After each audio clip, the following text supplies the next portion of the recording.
Kitab Suci Tao Te Ching dan Pembabarannya, Bab 29.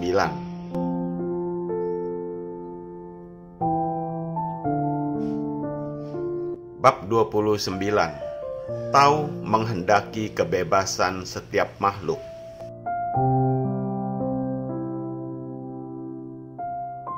Satu.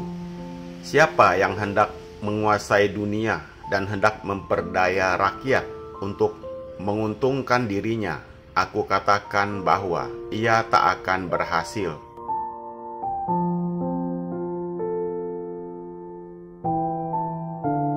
Dua. Dunia sebagai alat dewa, rakyat tak dapat dipaksa untuk bekerja guna pihak lain. Siapa yang memaksa akan gagal, dan siapa yang menguasai akan kehilangan.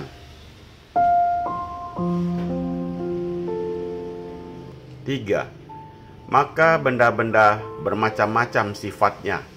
Ada yang jalan, ada yang mengikuti, ada yang menyedot, dan ada yang meniup.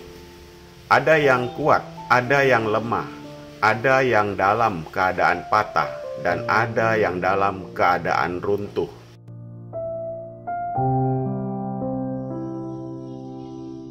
4. Dari itu, seorang budiman membuang segala sifat yang berlebihan, jauhkan kemewahan dan segala sesuatu yang melewati batas.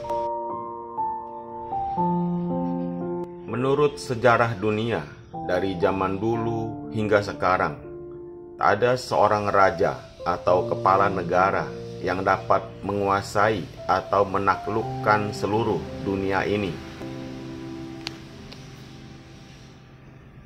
Zaman dulu, raja-raja mencoba menaklukkan seluruh dunia. Akhirnya diri sendiri yang runtuh. Kaisar Napoleon di tahun 1920 dengan tentaranya yang sangat kuat berusaha menguasai seluruh Eropa. Akhirnya ia pun mengalami kekalahan.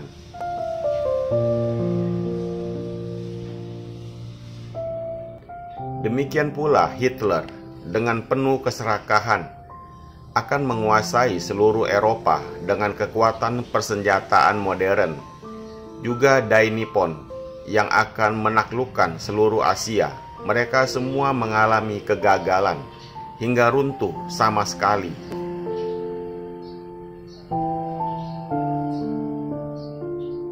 Lao Tzu mengatakan bahwa seorang raja dengan tentaranya yang kuat, yang ingin menaklukkan seluruh dunia dan memaksa rakyat negeri untuk bekerja guna menghasilkan kekayaan bagi dirinya.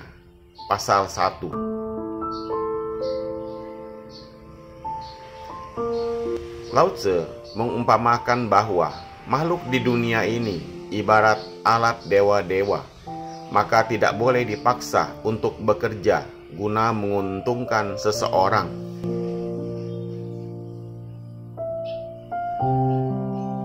Siapa yang berbuat demikian akan mengalami kegagalan, dan siapa yang menguasai kekuatan itu akan kehilangan.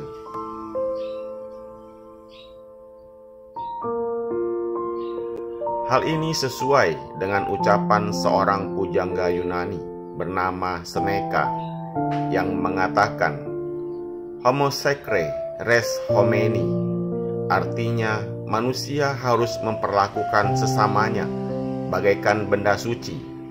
Atau ucapan ini bermaksud bahwa manusia adalah benda suci yang harus dihormati dengan sepantasnya.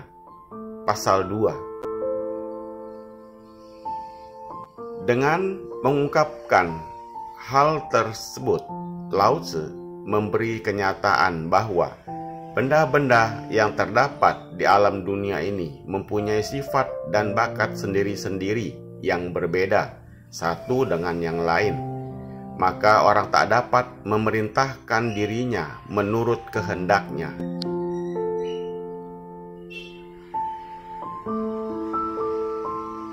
Siapa yang berbuat demikian akan gagal, dan siapa yang menguasai mereka akan kehilangan.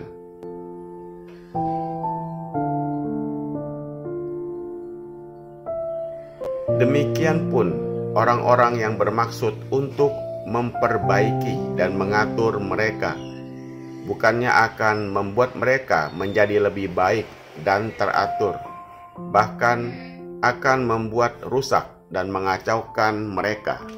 Pasal 3. Kesimpulan dari bab ini, Lao Tzu mengatakan bahwa siapapun juga tak dapat menguasai dunia dan memerintah rakyat semaunya, karena makhluk mempunyai bakat sendiri-sendiri yang berbeda satu sama lain, maka tidak dapat diperintah menurut kehendak seseorang.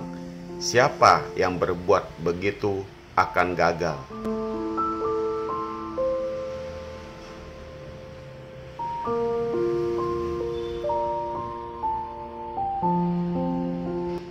Lebih jauh, Lao Tzu mengumpamakan manusia di dunia ini bagaikan alat dewa, sedangkan pujangga Yunani mengatakan bahwa manusia harus diperlakukan sebagai benda suci.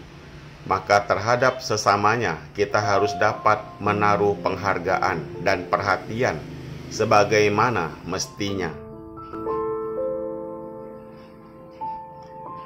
Dan berlaku tenggang rasa seperti pelajaran Kongcu yang berbunyi, apa yang oleh diri sendiri tidak disukai, jangan berbuat demikian kepada orang lain. Terutama, janganlah berlaku keterlaluan dan melewati batas, serta berlaku sewenang-wenang terhadap sesamanya. Karena perbuatan ini bertentangan dengan sifat Tao, dan siapa yang menentang Tao akan segera runtuh. Pasal 4.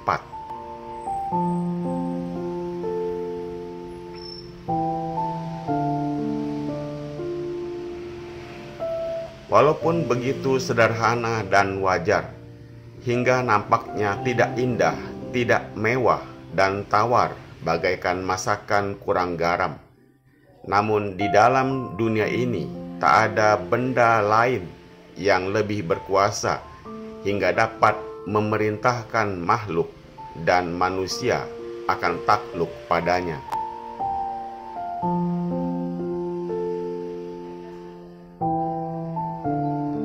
Hingga di bawah pemerintahan raja bijaksana, rakyat akan merasa bahagia, tentram dan sejahtera, seolah-olah merasakan embun yang turun dari udara itu manis rasanya.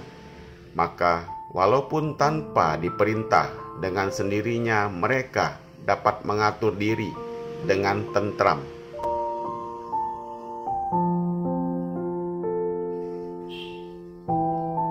Akan tetapi, lama-kelamaan keadaan jadi berubah setelah segala sesuatu bertambah banyak dengan memakai nama-nama tertentu.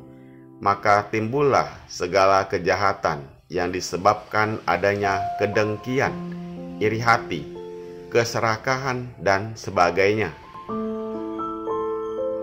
Maka untuk mengatasi kekalutan itu, sang raja harus dapat menyempurnakan dirinya dengan suatu cara yang sesuai dengan pelajaran yang telah diungkapkan dalam kitab Taihak, yaitu mengetahui di mana harus berhenti.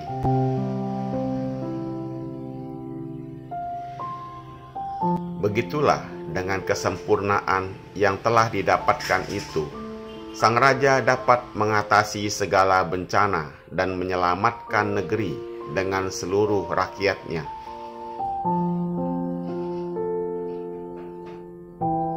Bagaikan Tao yang senantiasa mencurahkan gaya gaibnya untuk menghidupi segala makhluk di dunia ini, laksana aliran air sungai yang dengan tertentu menuju ke laut. Pasal 6. Semoga bermanfaat. Terima kasih.